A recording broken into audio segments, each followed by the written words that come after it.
Are you saying that there's a feeling within China that they have been mistreated by the outside world? Absolutely. Is that right? And it's not just a feeling. It's okay. So there's any of our speakers can speak much more eloquently about this. A sense of a very bad 100 years. Okay, but back. let me put this on. So when we see that China is having trouble with Japan, with Korea, with Vietnam. No, China is not having problems with so much with Korea. Right now, doing very well with South Korea. With South Korea. Isn't there That's North Korea. Go ahead. Yeah, I'm sorry. Well, look, there have been historical tensions. Yeah. For thousands of years between Korea, the Kingdom of Korea, and China. But I would say more recently, one of the most hopeful developments in Asia is the relationship between South Korea and China. I think that is the most hopeful development in Asia right now. Which How the United States so? should, How so? Well, Madam Park, President Xi, there's just enormous dialogue. I think there's a recognition in China that they need to have a better relationship with the good Korea. I think they recognize that North Korea is being basically run by a crazy man, and that like there is one China, there is one Korea, and then ultimately there will be a peninsula that is dominated and led by essentially the spirit of South Korea in some form. And that's a positive thing. And so my general sense is that the historical issues that China deals with are not imaginary. I mean, China was thwarted and divided by European powers. They've had real challenges during the Opium Wars, during the Second World War. They were divided. There's a real sense of finally China is now arriving in an important way back on the world stage. I think the important message for the United States should be that rather than blocking that, the last 40 years have been so good for China largely because of conditions that the United States helped create. An open and free trading system, peace and stability, and a political leadership in the United States that, despite occasional rhetoric, is essentially committed to a strong relationship with China. How do we help them? How do we help them at this point in time move forward? You seem to suggest that we've helped in some way already, but there's more to be done. How would you do that? You have to take this from a very long-term perspective. I think that China looks at history in a very logical way. I think that the reforms that are taking place in China will take a long time. I think any of the reforms that we've been talking about in terms of the development of civil society, the development of educational exchanges, the way that we interact with the government, all of these require a long-term perspective, but a continued engagement. I think we need to continue to be involved with China at all levels, and that will eventually help. I think Go ahead. Well, yeah, Nancy and Kurt said so well. I think American said that American dream, if not only for American, only, it will remain dream, never be the destiny. So I think that's very important. Now Chinese people also want to have their own dream. So we should express our goodwill. As long as that dream, not at the others' expense, I think we welcome China's development. We hope that China will contribute to peace and prosperity and with expansion of middle class. But at the same time, we should continue to express Americans' own values and attitudes. It's not we do not want to contain China, but we want China to move to the right direction for its own people. I was going to say that our conversation has been extremely warm and fuzzy. But I think we have to recognize that there is growing distrust, strategic distrust between China and the United States. And in part, I think it's based on the fact that we really don't understand each other. I was going to ask you, how do we misunderstand China? Well, let's continue on this conversation about the 100 years of humiliation that China has labeled as such. And that is from the Opium War until World War II, until what the Chinese call the liberation. I don't think most Americans really understand that China still looks at itself as a victim. They have not gotten over that. And in fact, our recent disagreements particularly, for example, focused on the ADIS, the the Asia Defense Identification Zone over the East China Sea and South China Sea. I think it is part of China's, assertiveness. Now that it has grown, it is on the rise. It is saying, hey, we are no longer going to be just a silent participant in the global structure that was created after World War II by the United States and the Western nations. We are going to be an active player. Now, and I think Kurt has a lot more to say about this. But I agree with what the ambassador has said. I will say, when you ask, how do you bridge these divides, each of these people are committed to the kinds of societal exchanges on a mass level that are going to be necessary, educational exchanges, foundation support, analysis. That's what's going to be necessary. And so from my perspective, I want to arm as many Americans with knowledge of Asia, Asian languages, Chinese language, travel opportunities. That to me is going to be synonymous with American success. But if you get back to the points that the ambassador made, when the Chinese talk to us about certain kinds of issues and they're near, just beyond their borders, their model, when they talk to us at a diplomatic level, is the United States.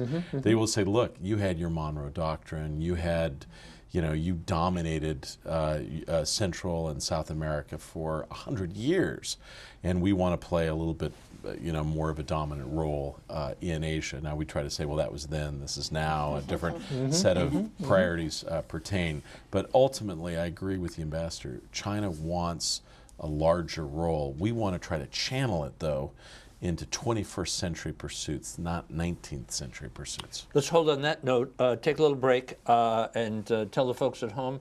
It's a continuation of a roundtable that we started last week.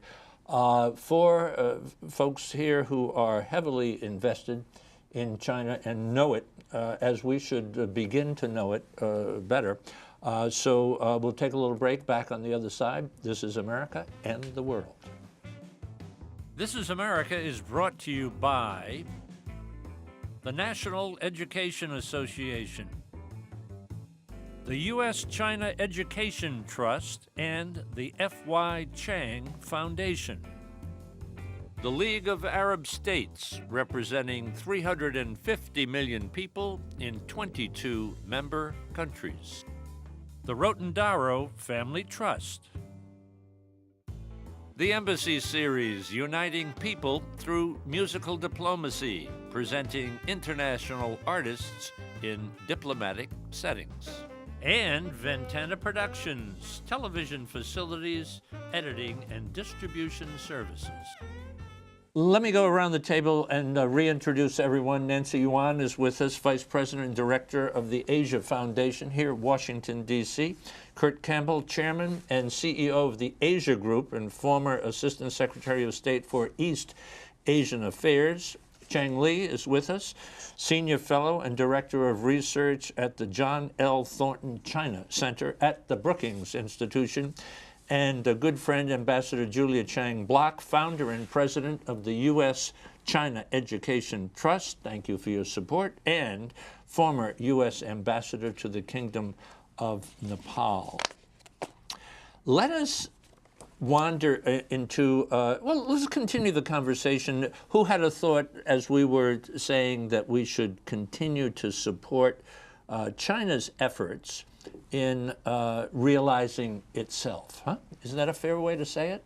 But the Chinese do not see, many Chinese do not see that way. We should remember that China is already an emerging power, but at the same time, the country is divided from Chinese perspective. There's a runaway province called Taiwan from Chinese perspective. And they also believe that the United States support like a Tibetan independence movement. Of course, wrongly, the United States does not have that position. And the Uyghurs and the Falun Gong religious group and the dissident movements. This is what the Chinese call 5 evils, some of the Chinese believe. So the United States back them. So, of course, this is based on misunderstanding, but we do have some concern from a U.S. perspective. We do have values we want to express to China, but it's missed in terms of our real purpose, our goodwill. So I think we should be more articulate, like the Kurt in the government has been doing all the time, I think, to reach Chinese public. Our criticism is not ill-intended. We hope that China also learn from our bad experience. We have some difficulties in our civil rights and many other things. We're also dealing with a lot of challenges. So only by, to help each other to do the right things, therefore we can build up a trust and confidence. But at the moment, they do not see that, majority of Chinese. How do the Chinese see us? Do they see us as, I hate to say this, friend or foe, but you hear that so often. I was going to say that I'm not sure your previous question, that many Chinese would agree, or even Americans would agree. Some Americans would not agree. Agree that that the United States should try to help China realize itself. Why? It's because China is a rising power. It is. We are the ruling power. And in history, as we all know, Thucydides. Who is that? Thucydides. Thucydides. Tell the folks who Thucydides wrote about the This is way back when. Wrote about the Peloponnesian War. I think 2,400 years ago. And of course, the trap is right, because the rise of Athens really put fear into Sparta and resulted in war. So what's the parallel here? The question is, right now, China's on the rise. The United States is the ruling power. Okay. So are we getting a little afraid? Yeah, will the rising power challenge, usually they do, the ruling power? And what will be the consequences? Can we, the United States and China, this time around, manage our relationship well enough to avoid that trap? Is it easier nowadays? Well, let me say two things. First of all, we have a little bit of history with rising states. There was a period in the 1980s and 1990s that it looked as if both Japan and maybe even a united Germany would challenge the United States. And the United States was the biggest supporter of Japan's growth after the Second World War, and we were instrumental around issues associated with reunification in Germany. So I think there is some indications to suggest that the United States is not as intent on blocking arriving states as some might believe. That's the first point. The second is that we do have the benefit, as the ambassador indicated, of this hegemonic history of thousands of years when states have challenged and what happens in the international order as a consequence. I will say, I think the most important thing, lesson to be learned from the most recent experience, which is really the arrival of Germany before the First World War and the Second World War. In both instances, they felt that they were not given their due internationally, that they were not treated with respect, they were not given a seat at the big tables, and their role was discouraged. I think what the United States and other countries have sought to do is, if anything, give China enormous stakes in the existing system and a role that is befitting a large, incredibly important power. But I do believe, as the ambassador indicates, that China is not content to just simply take a seat at a table that was built before they arrived on the scene. They're going to want to reshape that table. But in the process of reshaping it, the United States and other nations are going to have to say, look, part of this is going to be you got to play by the rules, and might doesn't make right. There is a tendency sometimes in Chinese foreign policy when push goes to shove to say we're a really big power and you're a smaller power, you better listen to us. You put foreign policy, China's foreign policy, on the table. What is their foreign policy vis-a-vis the rest of Asia? We've talked some of it. We've laid out in the first program. But also, say, for example, their relationship with Russia. How does that fit into the deck? Look, China has been on a multi-generation process to improve relations with every country in Asia. They've basically concluded peace treaties and territorial disputes with almost every country, with which it And they borders. invest, don't they? Oh, no, but they are benevolent. They've established very good relations. If you go across Asia, so the big issue about, like, not only is it unwise to even think about containment, every country in Asia wants a better relationship with China, has benefited enormously economically and politically. And so, in fact, China, generally speaking, despite occasional tensions, has improved relations with all of their neighbors very substantially. How about the relationship with Russia? It's very close. In fact, I think I would argue that it is in American strategic interests to try to get Russia to deal with some other countries in Asia, because it's Russia's pretty much sole line of entry into Asia is through China. I actually don't believe that it is in our best strategic interest. And sometimes Russia tends to side with China in certain problems in Asia, and then China sides with Russia in certain problems in the Middle East. I think that kind of tactical alliance has set us back occasionally in Syria, in Iran, perhaps on other issues in Asia. Ultimately, what we want is Russia and China to have a good relationship. But for instance, we've got some diplomacy underway now between Japan and Russia. That's probably quite positive too. I was going to ask Kurt. Let me just go around the table. Asia Foundation, just tell us in a couple of sentences your work and your investment. The Asia Foundation is a private grant-making organization. We have offices throughout the Asia Pacific. We have 18 offices. And we support good governance, development of civil society, economic development, and women's empowerment. We also have a regional cooperation program, and we have very substantial investments in China. What's the big thing about the books? You're involved in education and... The Asia Foundation's longest-standing program is the Books for Asia program, which is a donated books program. We donate nearly 1 million books a year across the region, English language books, materials to libraries, universities, institutions of all kinds, civil society groups. Kurt, tell me a little bit about the Asia group.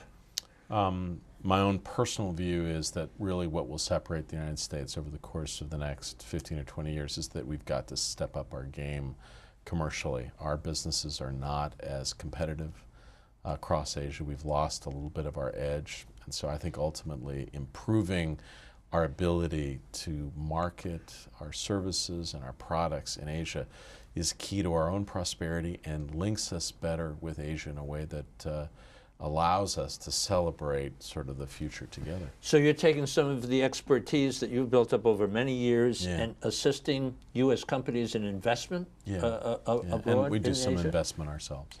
Is it hard to invest in Asian countries, or are some of them easier than others? Like in life, some are easier than others. But like, how about China? China has been generally quite welcoming to investment. I think some of that has become more difficult, but there are many places in Asia that face challenges. There's a rising nationalism, economic and commercial nationalism across Asia, and it's going to be more difficult for American companies. I was involved in some of the opening to Myanmar, to Burma. I'd love to see more American firms involved there, but so far we're pretty cautious. Yeah, it can't only be Pepsi-Cola and one or two others, right?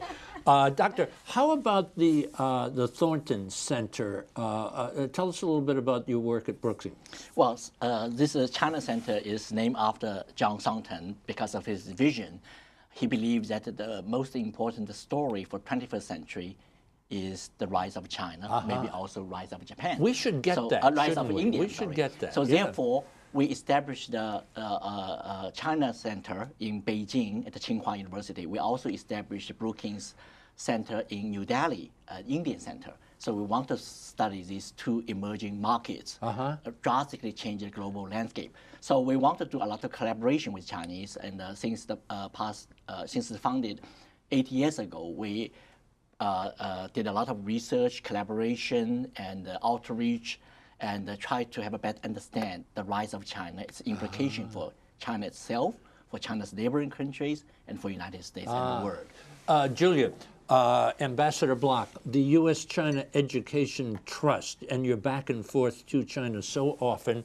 There's a little note that you sent over to our producer, Jake Kreger, where you talked about the number of students from China who were studying here versus the number of U.S. Run that down. It's amazing. The It's U.S.-China Education Trust, we try to promote U.S.-China relations through education exchange because we believe that education exchange are fundamental to dissipating misunderstanding. Okay, about the students. And I want to say very proudly that Kurt Campbell recently joined USET's Advisory Council, and he's the one under the Obama administration which really launched the 100,000 Strong initiative, which now has become a private foundation. But under that initiative, we were trying to redress the huge gap between the number of American students who are studying in China and the number of Chinese students who are studying here. You just mentioned the number, 200,000. 200,000. Around 200,000 Chinese students are studying in the United States. Many of them are paying for themselves. They're not sent by the government. How many would you guess? I know the numbers, so you tell. Okay. You know. We have about 15,000 200,000 versus American students studying in China, and of those, only 2,000 are, studying a degree program. That huge gap that says of knowledge, everything, doesn't it? Knowledge has to be redressed, and you know what? We just don't have the money, it seems, to close that gap, and the United States has to do this, not just because of U.S.-China relations, but because of global competitiveness. We cannot go into the 21st century or stay in the 21st century and succeed being as monolingual as we are. And that's the primary reason why we have so few American students studying. So yes, please. I could not agree more with what Julia said, and she's passionate about it. I think our other speakers understand and support this as well. But the truth is, we have the money. No, the United States has the money. The problem with many universities is that they choose to use their endowments for different things. I personally believe almost all recommendation about higher education focus on the need to have some time to study abroad. Endowments should be used more to support a junior year abroad.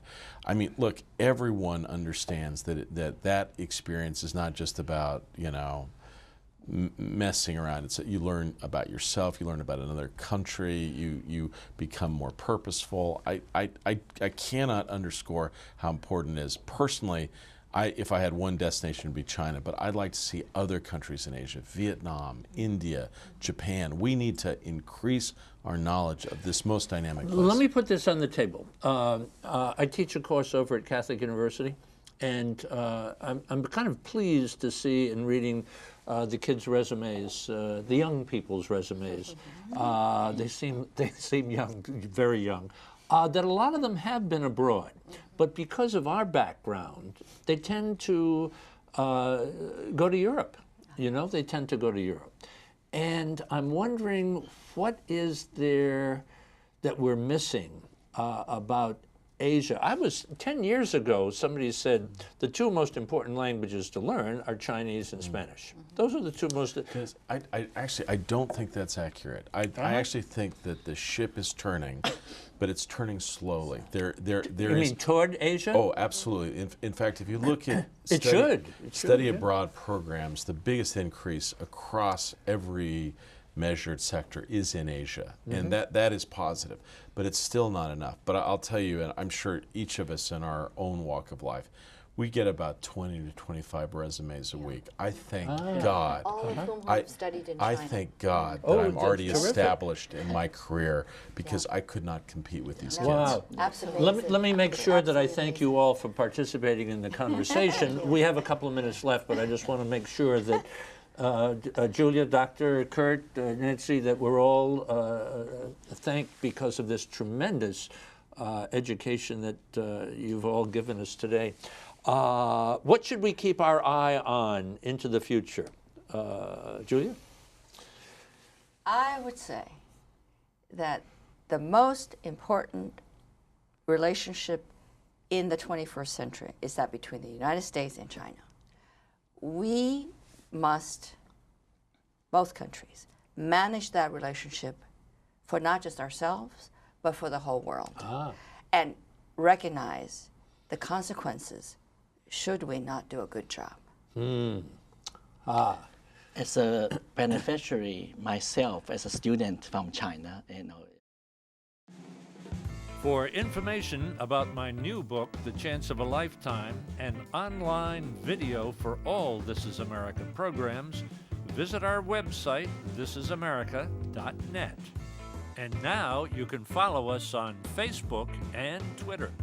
This is America is brought to you by the National Education Association, the U.S.-China Education Trust, and the F.Y. Chang Foundation.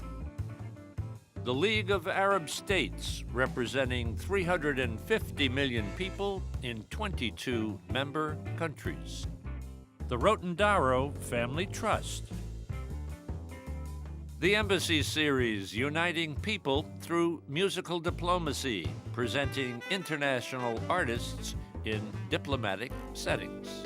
And Ventana Productions, television facilities, editing, and distribution services.